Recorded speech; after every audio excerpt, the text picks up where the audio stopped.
Okay, so we need to remove the stock panel first, or the cover.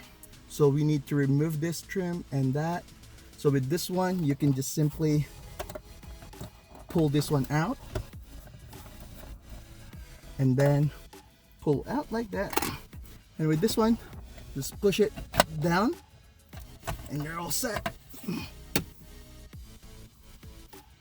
Okay, and now we need to transfer this. I got this from the stock cover and transfer them to the FiTCAMX dashcam.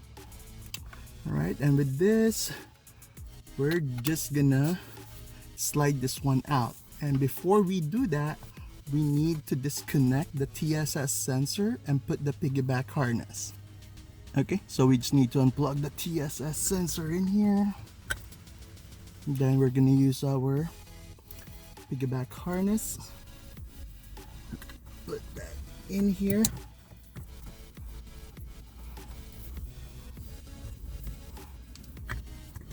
There you go, just clip it in.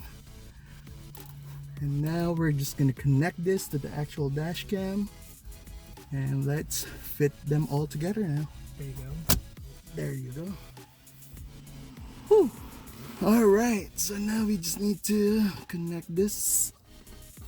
All right, so we're just gonna connect this. There you go. And then we're just gonna tuck this one out in place here.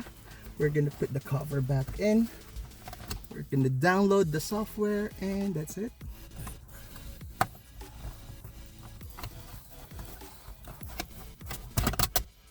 And there you go, guys. That's it. Download the app and pair it together.